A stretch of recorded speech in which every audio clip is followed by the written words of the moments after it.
Hey, welcome back to Socialette. This is episode 462, How to Plan Your Launches for 2022. So, planning out my launches for the year ahead is probably one of my favorite things to do. It sounds a little bit weird, I know, but I love just seeing out on a calendar, this is what I'm going to be working on each month. It helps to give me a little bit of focus, it helps to give me some goals to reach for, and it helps for me to know what I'm working towards at any one point. Otherwise, I end up kind of aimlessly just running my business, not really with any focus or direction in mind.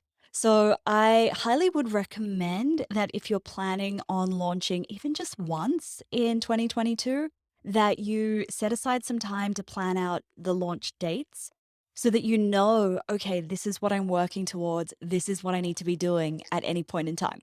All right, so my first step in planning out my launches for 2022, I would always start by getting a large calendar or a wall planner, something that you can scribble on. The one that I bought was you could write on it with a dry erase pen, which was great because I moved quite a few things around based on when I wanted to fit in holidays, when I wanted to fit in different products, etc., etc. So if you can get one of those, that's awesome.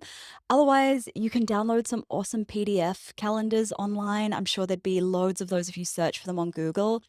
And then you can scribble on them if you've got an iPad or even just in a PDF editor on your computer. So we want to have a calendar so we can see exactly what dates we're working with, how many weeks we've got, because sometimes there's, like a 5-week month that just throws us off. Once you've got that calendar in front of you, your next step is to block out anything that is already set in stone. So, anything you've committed to, any holidays that you've booked, any deadlines, any client commitments, anything that you already know you're giving your energy elsewhere and that you can't change or that you don't want to change, right? So, anything like that, block that out next because these are your little confines that we have to work within, and that's good. We want to have these confines.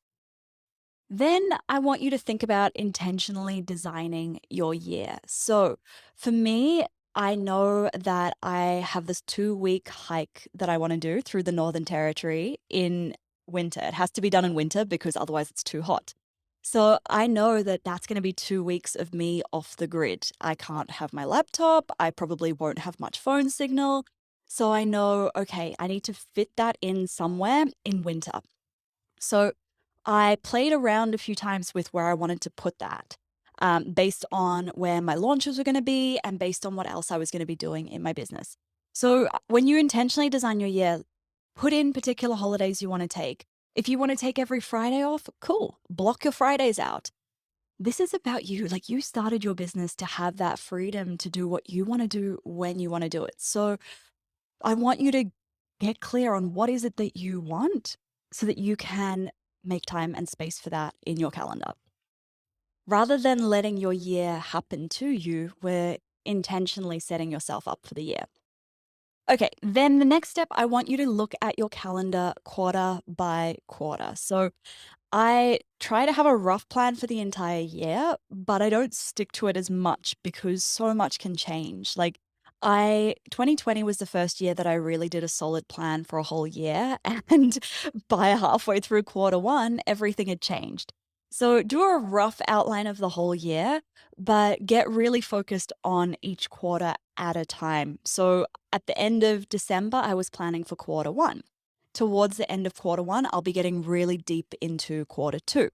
I do really like to know, though, a year in advance when I'm going to be opening and closing doors for Launch Magic, when I'll be teaching it, so that I can plan my year around it. So I know I can go off the grid now, or I can't go away here. And it's good to know those spaces.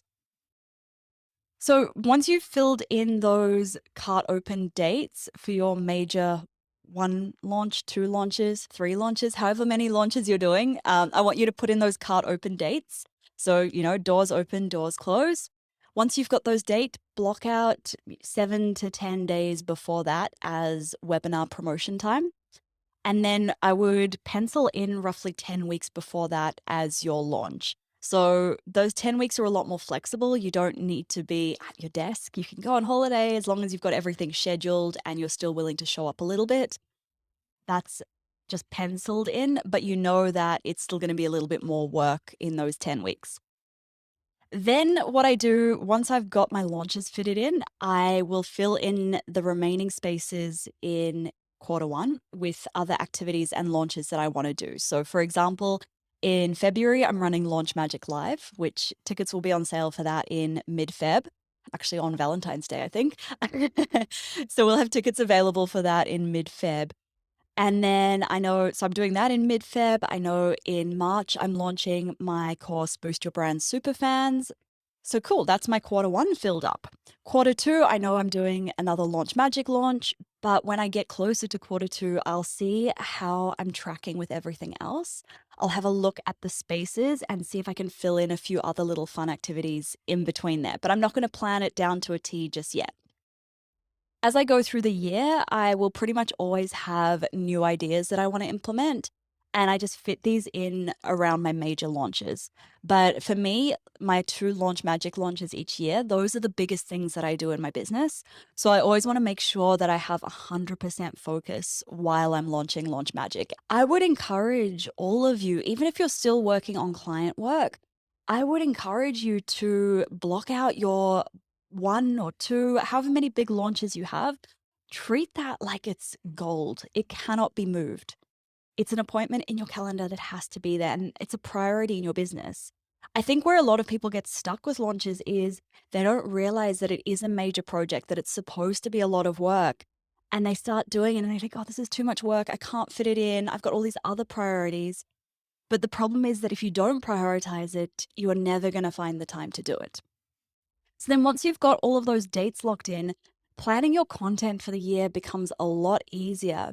So in those 10 weeks before your launch, you're sharing content that's strategically designed to get your audience to where they need to be ready to buy from you. I don't recommend doing a million different launches. I really don't, because you end up exhausting yourself. And I don't recommend launching a lot of different products either. You know, three or four would be a lot. Anything more than that, you don't need to worry about doing that. Anything more than that, you're going to end up confusing your audience, exhausting yourself. But yeah, absolutely launch the same product more than once. I Launch Magic twice a year. I have Boost Your Brand Superfans coming in March, which I'll be launching multiple times a year. And I also have the A to Z podcast launch plan, which is available for people to buy all the time, but I do occasionally still live launch. The good news about all of this is that you get to design your year however you want to. If you want to do 10 launches of the same product, cool, you can do that. You might be a little bit tired, great. But you get to choose what you want. If one big launch is more than enough for you, then that's cool. Just do the one. If you only want to work 3 days a week, block that out. If you want to take 2 months off, do it. This is what I did last year. I took the whole month of February off and it was amazing. It was absolutely amazing. And because I'd blocked that month out, I knew I wasn't launching anything. I didn't have anything major happening in my business. I knew I could be off the grid completely. I didn't open my laptop once in 4 weeks, and it felt really good. So get intentional. I really do encourage you to sit and think about, what is it that you want? How do you want your year to look? How do you want your months to look? How do you want your weeks and your days to look? Because unless we get intentional about this, it all just passes us by and we end up looking back at the year and thinking like, what did I even achieve? So that's my little that's my little pep talk. If you are wanting to work with someone one-on-one to intentionally design your launches, maybe you need a bit of guidance around planning your launch content, maybe you need somebody to help you design a launch strategy or brainstorm your webinar outline, anything like that, I have two new spaces open for VIP launch intensives. So a VIP launch intensive is 6 hours of my time on your launch. We start with a 90-minute kickoff call, you and me. We discuss your launch goals, your product, your dreams, and your business, how you want it all to look. You tell me what you would like me to do in those 6 hours, and I will put my head down and work on your launch by myself, and then wrap it up in a nice little bow and deliver it to you. And you have a week or after that to ask me any questions about your launch that you would like. So if you are interested in that, head to stephtaylor.co/VIP, or the link is also in the show notes. All right. Thank you so much for listening, guys. If you have any friends who you think would benefit from this episode or any other episodes on this podcast, please do let them know. Thank you so much for listening. Catch you next time.